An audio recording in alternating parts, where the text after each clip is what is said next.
Ezekiel says, I will put my spirit in you that you may live. There is surviving, and then there's living, truly living. Sometimes we get lost at different parts of our lives, and we think that partying is really living. Maybe some people fall into that in college. Maybe some people never really get out of it. Going on vacation, whatever, that's the real living.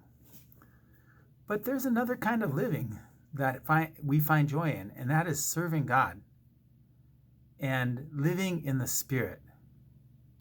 We don't want to get lost in having fun in this world.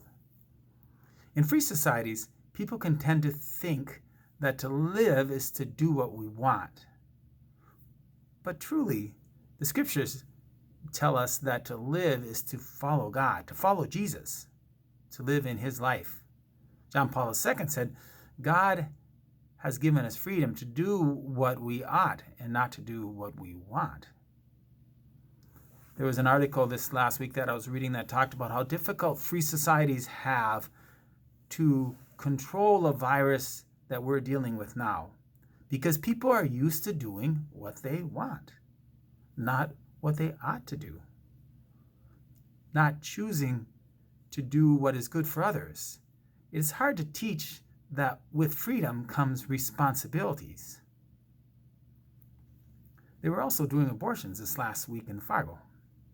That was freedom for the people who were making choices. They encouraged us, as they called us, to pray where we ought rather than congregate on the sidewalk and pray, because we were trying to respect the governor and the bishop's wish not to congregate. So it was an odd combination that some claim that they were respecting people by helping them to follow through on their choice, while they were in close contact doing these abortions. Freedom to choose, even if it meant sickness and death for the most vulnerable, to stop a heartbeat within.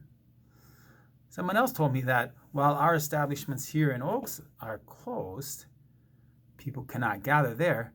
One can go across the state line and gather.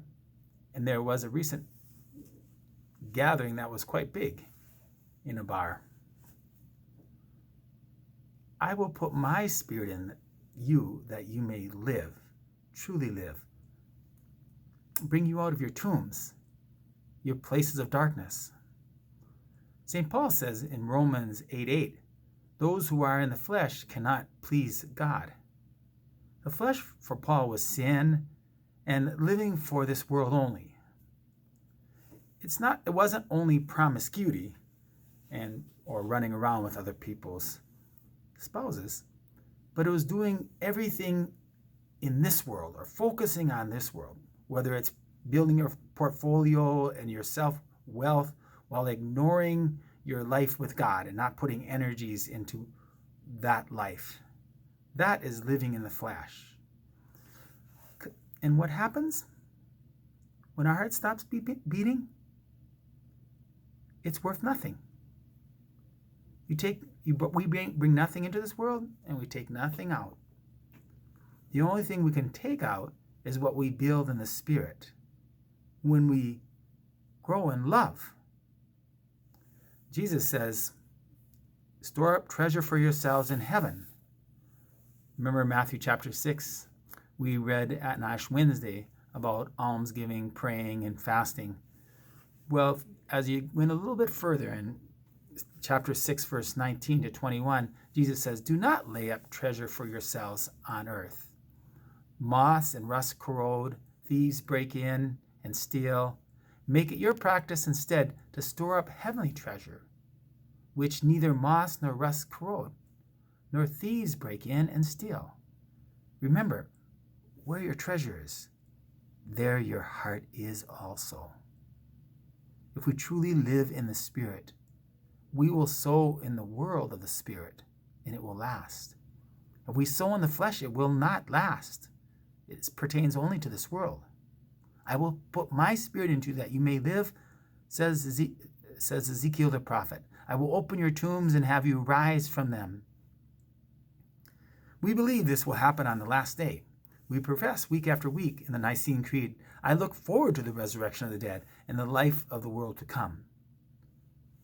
For that resurrection to be blessed and for us to actually look forward to it, we have to live in the Spirit now, and we need God's help. I do. We all do.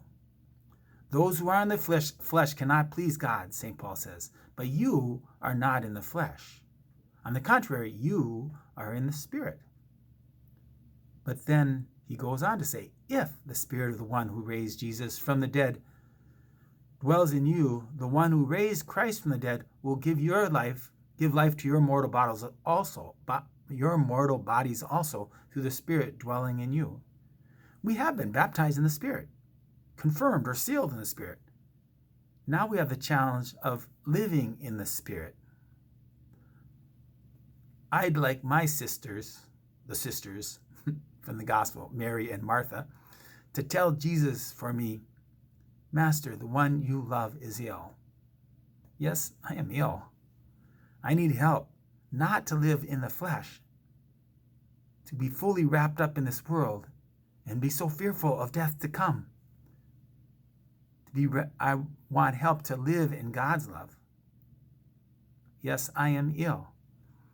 I am not living fully in the Spirit. Perhaps you find this to be true for yourself. To live in the blessed resurrection on the last day, we have to be called out of our death traps now. What are they? Well, paralyzing fear of physical death. Jesus says, do not be afraid. Our death trap, selfishness, living in freedom for what we want to do instead of living in the Spirit to do what we ought to do, the spirit of service to our God and to our neighbor. Jesus, what do you want me to do? That is the question that gives us true freedom. I hear that word, the word that is God, the word who created all things in the beginning and who wants to recreate us in his image for true freedom. Tim, come out.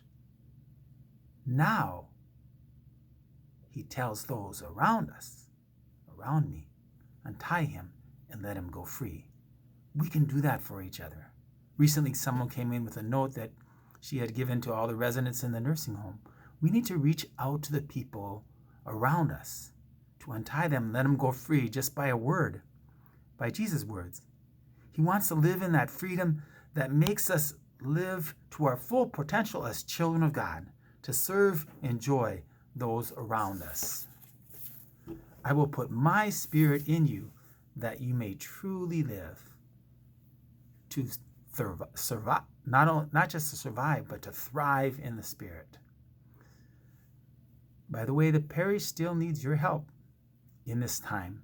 So we are putting online giving as a possibility here on our website. So please continue to help St. Charles, and you can also give to St. Mary's through the same line. Just put what parish you belong to.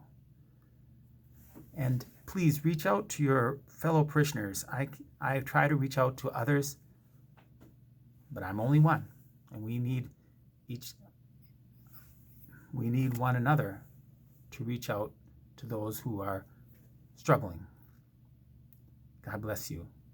Let's hear that word again. I will put my Spirit in you that you may live, truly live.